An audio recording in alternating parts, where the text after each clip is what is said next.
Assalamualaikum warahmatullahi wabarakatuh. Halo semua Sobat Mantri Luka. Apa kabar semuanya Sobat Mantri Luka sekalian? Sudah lama tidak berjumpa di konten yang selalu memberikan informasi dan juga edukasi mengenai perawatan luka. Dan di kesempatan kali ini kembali Mantri Luka hadir di tengah Sobat Mantri Luka sekalian untuk memberikan solusi luka-luka yang tidak kunjung sembuh. Dan kemarin banyak sekali pertanyaan-pertanyaan yang sudah saya jawab di kolom komentar ataupun jawaban saya mengenai pertanyaan-pertanyaan yang dikonsulkan melalui nomor WhatsApp saya. Dan jangan lupa silahkan join member Sobat Mantri Luka untuk mendapatkan keuntungan-keuntungan ya untuk Sobat Mantri Luka yang sedang mengalami luka yang tidak kunjung sembuh. Dan di kesempatan kali ini saya Muhammad Sibromulis akan sharing mengenai kasus yang banyak sekali ditanyakan kepada saya mengenai kasus luka bakar. Ada 3 Sobat Mantri Luka yang menanyakan kasus luka bakar dengan kondisi yang berbeda-beda. Dan saya akan bahas satu persatu di konten kali ini mengenai bagaimana cara perawatannya, salep yang tepat dan juga kondisi yang memang untuk luka bakar ini sangat bervariasi karena pastinya akan berbeda di stadium luka, luas luka dan juga kondisi luka yang memang terkadang diharuskan operasi atau dilakukan perawatan luka. Baik, kalau seperti itu kita mulai di kasus yang pertama, yaitu kasusnya seperti ini. Di mana kasus ini dikonsulkan kepada saya setelah luka ini dilakukan operasi dan juga terjadi pendarahan yang hebat. Nah, kebanyakan kasus-kasus luka bakar yang sudah dilakukan operasi seperti apa yang saya sampaikan biasanya masih menggunakan tule. Nah, poinnya di sini. Nah, sebenarnya saya tidak menyalahkan dalam pemberian tule, akan tetapi memang kebanyakan yang terjadi adalah akan terjadi pendarahan saat pergantian balutan. Seperti contohnya yang ada di foto tadi. Nah, hal ini memang harus kita carikan solusi. Nah, solusinya dari saya pribadi adalah silakan bagi Sobat Mantri Luka yang mempunyai kasus yang sama, ganti terapi. Ya, untuk apa? Untuk menghindari terjadinya pendarahan seperti kasus yang satu ini. Dan saran saya memang untuk luka-luka seperti ini, dimulai dari perawatan lukanya cukup diirigasi saja menggunakan cairan NaCl dan jangan terlalu banyak kontak dengan luka karena resiko terjadi pendarahan. Selanjutnya adalah untuk debridement, jangan sampai terlalu banyak kontak tadi ya. Istilahnya adalah jangan mengotak-atik ataupun membuang jaringan mati terlalu banyak karena lukanya sudah merah dan rentan terjadi pendarahan. Nah, selanjutnya pemberian salep ataupun dressing yang tepat. Nah, untuk pemberian salep dan dressing yang tepat dalam kondisi seperti ini silakan gunakan salep-salep yang memang khusus untuk luka bakar. Contohnya adalah seperti Burnazin ya, atau Burnazin Plus, seperti hidrogel, ada duoderm gel, ada Star Ag ya. Dan itu memang harus segera dilakukan untuk menggantikan terapi. Ya, selanjutnya adalah apakah boleh diberikan kasa langsung? Nah, saran saya untuk Sobat Mantri Luka jangan diberikan kasa langsung, akan tetapi gunakan dressing ataupun pengganti kasa ya, seperti Dermavic Pad, foam dressing, melolin ya, itu bisa digunakan untuk luka-luka seperti ini. Oke, itu dia saran saya untuk kasus yang pertama. Selanjutnya yaitu kasus yang kedua. Kasusnya seperti ini.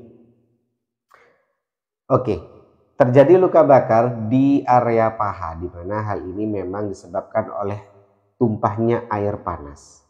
Nah, yang menjadi banyak kesalahan di sini adalah banyak sekali dari sobat menteri luka membiarkan lukanya terbuka begitu saja.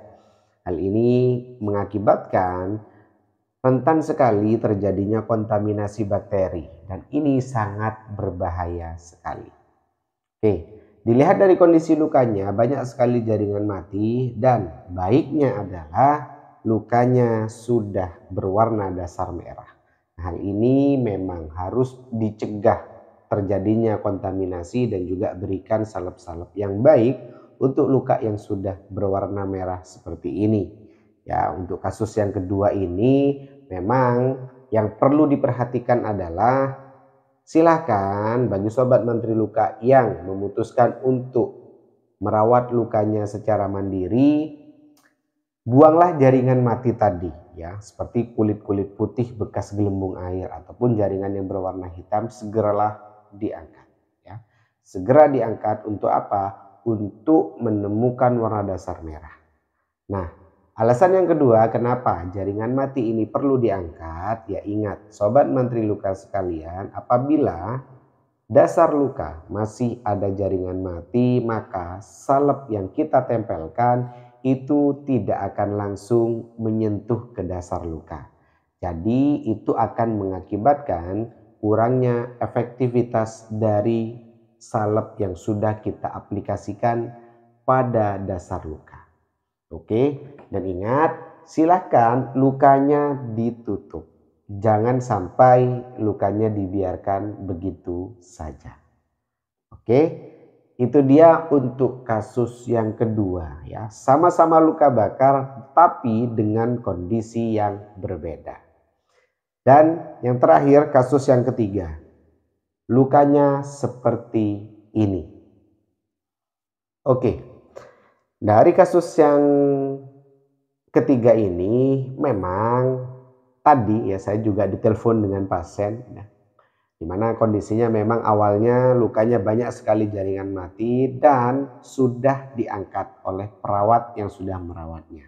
Hanya saja kesalahan yang sama yang fatal ya, yang awalnya luka itu sudah berkurang inflamasinya ataupun berkurang radangnya, dikarenakan lukanya disarankan untuk dibuka begitu saja ya, dan juga masih diberikan povidone iodine, maka yang terjadi lukanya kembali nyeri, kembali peradangan dan terjadi pendarahan karena gesekan dari dasar luka atau jaringan luka ke celana yang dipakai. Nah, hal ini akan menunda ataupun terjadi penghambatan ya, terjadi delay dalam proses penyembuhan pada luka karena proses inflamasi akan terus berulang.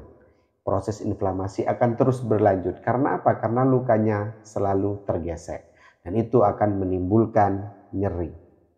Oke. Selanjutnya adalah saran saya untuk luka-luka bakar seperti ini tetap lukanya jangan sampai terkena air. Lindungi menggunakan plester anti air ya, boleh silakan. Gunakan instrumen ya ataupun alat untuk melindungi luka dari percikan air ataupun guyuran air saat mandi, itu boleh. Banyak sekali ya di toko-toko online untuk aplikasinya, memang sangat mudah sekali. Nah, dan juga bagi sobat mantri luka yang ingin berkonsultasi melalui nomor WhatsApp ataupun melalui nomor member ya sobat mantri luka, boleh silakan saja ya. Karena kemarin dikarenakan ada berbayar gitu tapi gak ada yang konsul nantinya, tapi enggak, silakan ya, mau berbayar atau tidak silakan. Tapi untuk sobat menteri luka yang ingin mengikuti member silakan ya join, nanti kita bicarakan bagaimana prosedurnya dan juga bagaimana cara transfer dan juga pendaftarannya seperti itu ya. Oke, nah untuk kasus-kasus luka bakar, luka diabetes, luka dekubitus, luka selulitis silahkan dikonsulkan. Jangan sampai telat dan jangan sampai salah dalam menentukan langkah-langkah perawatan dan juga jangan sampai salah dalam pemberian terapi dan juga dressing yang digunakan dalam proses perawatan luka. Oke, demikian dari saya. Terima kasih, semoga bermanfaat untuk konten yang satu ini, dan terima kasih atas support yang sudah diberikan oleh Sobat Mantri Luka sekalian. Terima kasih bagi Sobat Mantri Luka yang juga sudah join member Sobat Mantri Luka ya. Ada salah satu member saya yang sangat luar biasa ya, Om Iman ya, dari Depok. Thank you ya, dan alhamdulillah saya sudah banyak sharing dan banyak membantu mengenai proses perawatan lukanya. Oke, terima kasih. Mohon maaf apabila ada hal-hal yang kurang berkenan. Silakan tuliskan di kolom komentar apabila ada pertanyaan, dan sampai jumpa di konten selanjutnya. Saya akhiri. Wassalamualaikum warahmatullahi wabarakatuh. Ada luka, ingat Mantri Luka. Halo semua Sobat Mantri Luka. Terima kasih atas support yang sudah diberikan di channel Mantri Luka. Dan jangan lupa ikuti akun Instagram Mantri Luka di @mantri.luka dan juga akun TikTok Mantri Luka di @mantri.luka. Oke, terima kasih sekali lagi atas support yang sudah diberikan. Ada luka, ingat Mantri Luka.